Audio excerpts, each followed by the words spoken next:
Tere head inimesed, mina täna siin Eesti Harley Davidsoni esinduses ja sellepärast, et Marek on valmis saanud uue ratta. Tegin üks päev pahaimõõmatult Facebooki lahti ja Marek oli oma südöövli sinna üles pannud ja samase ojaga siia tuldud saigi. Et räägi, mis asi see on? Me oleme sinuga küll kunagi mingisugusest kõverikust rääkinud, aga kas see on nüüd see sama? See on see sama ratas ja no see kunagi oli 2 aastat tagasi. Siis kui siin hea kolleeg Toomas sai omal valmis ühe Rednecki ratta ja see hakkas nii hirmsasti meeldima, see idee iseenesest, et tahtsin proovida ka, et midagi sarnast teha. Ja eesmärk oli, et siis mitte samasugust, aga nagu see raami lahendus oleks sama, et see mootor ripub ja et raami all ei ole. Ja nii ta hakkas vaikselt see mõte käima ja nagu see ikka, et ostetud torud ja kus siis sellist jämedat toru painutada ja laeva remont aitas. Seal sai toru painutatud ja siis ühe vennikese juures jälle, kus on mingi pink olemas, sai seda hakatud kokku keevitama, mingi siuke must asi valmis. Ja siis tuli toorik Ameerikast, seda vahele sättima. Siis mootori näole? Tuli terve Sportster. Tuli terve Sportster, aga nüüd kahjuks sellest Ameerikast tulnud Sportsterist jäänudki muud kui ainult mootor. Ei elektrit, ei mitte midagi, kõik on uus. Aga nii, et see raam iseenesest on sama telkin, on ju? Täiesti. Raam, kiige, kõik see paagid, porilauad toorikutest tehtud. Ja kõige palju oligi see, et paar aastat tagasi tegema hakatud, siis vahepeal sai tast nii kõrin, et sai nagu tahatuppa ära lükatud ja ajad läksid ka kiireks, polnud aega tegelda ja siis nüüd, kui selle suve hull aeg mööda sai jälle kätte võetud, et tuleb ta ükskord valmis saada. Ja siis nüüd läks juba jooksuga, nüüd oli jälle tuju tagasi ja siis kui juba värvi alla sai see kokkupanek, see on see kõige mõnusam töö juba asja juures. Aga räägi natuke nendest tükkidest veel, et see paak ei ole ka kindlasti selline detail, mida saad kuskilt poest osta. Paak on, kuidas öelda, ise tehtud. Paak on see detail, mida kõik sõimavad paagiks. Asetseb ta originaalis veeroodi õhufiltri kattena.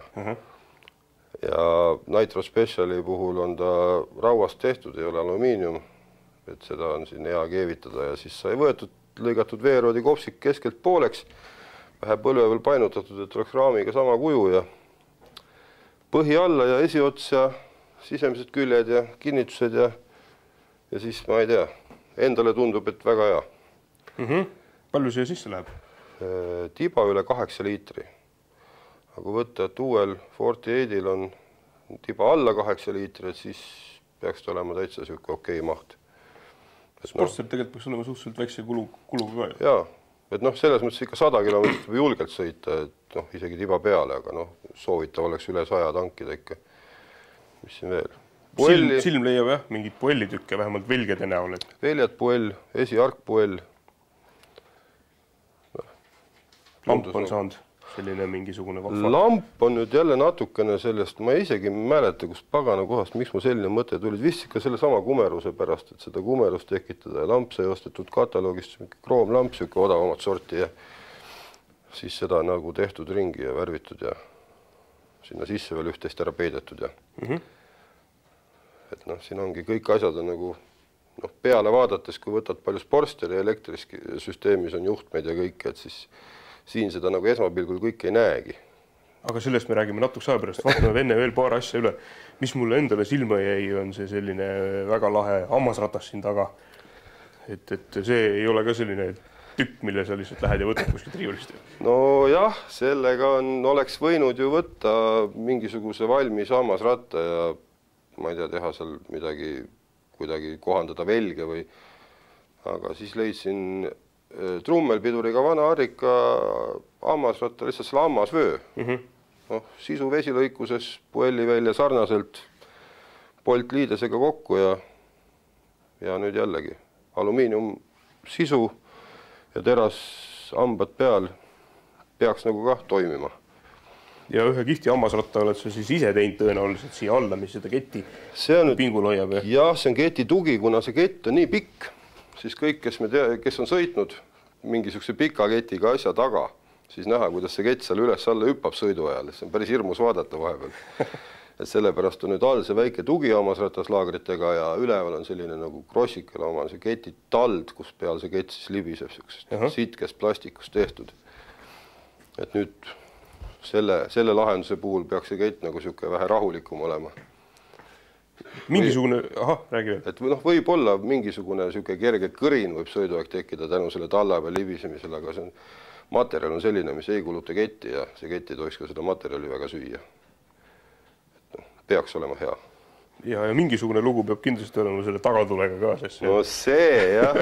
Kes ikka suhteliselt veider lahendus. No tagatuli pidi olema taga. Loogiliselt võttes küll, jah. Siia peale teda panna ei tahtnud, kuna ma tahtsin, et see osa oleks võimalikult madalal. No, ja siis, aga parilauda ka nagu pikemat ei tahtnud teha.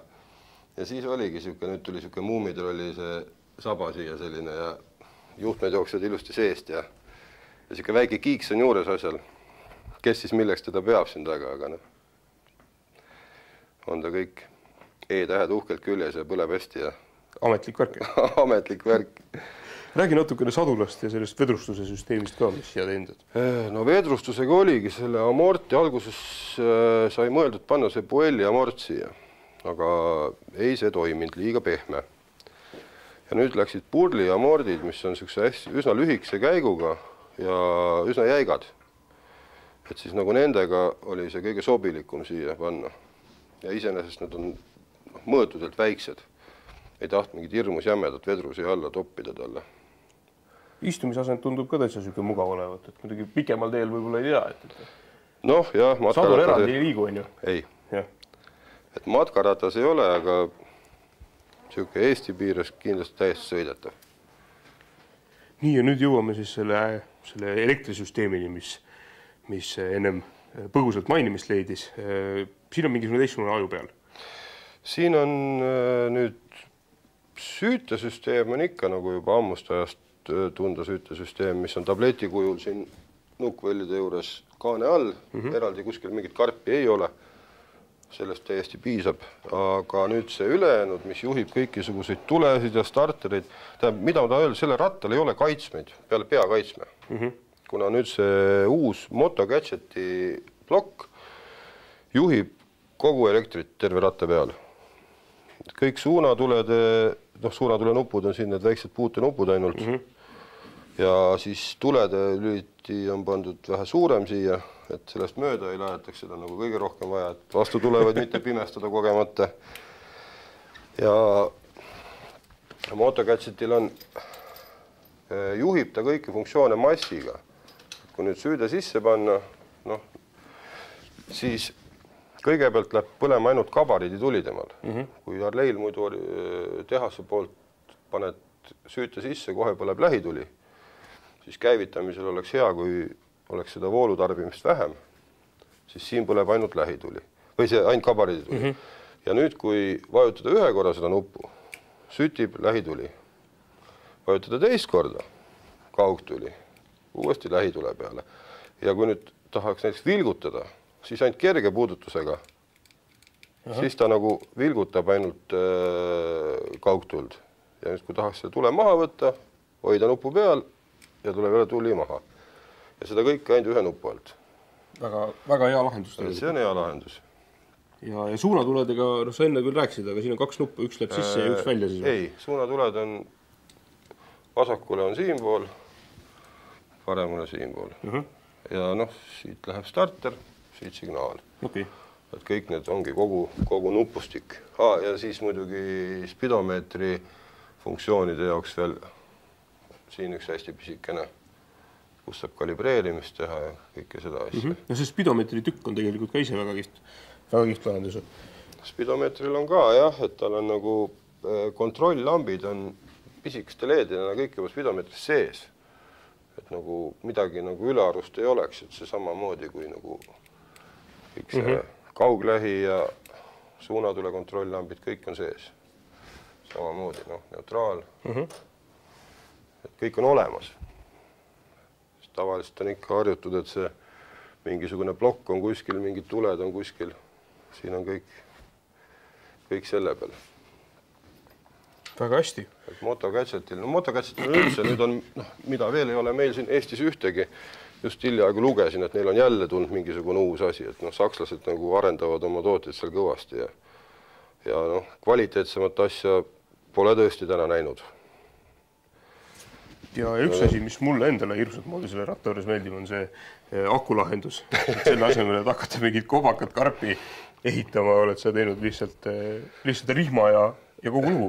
No aku oli vaja panna ja oli neid mõtteidki erinevaid, kuhu teda panna, kas teda panna sinna kiige alla või no vigast variante, aga siis sai ta pandud siia külje peale ja kummirihmaga kinni ja minu arust väga hea lahendus. Et miks seda karpi sinna ümber panna, et aga see karp teeb jälle seda asja suuremaks ja siis on ta siin ja kõik teavad, et mootorrattal peab aku olema ja mingit küsimust ei teki. Ja ütleme, et visuaalsel vaatlusel kah, et põhiliselt vaadata ju ratast, kui ta jala peal seisab, siis siit poolt. Siis jääb see aku sinna täpselt selle raami taha ja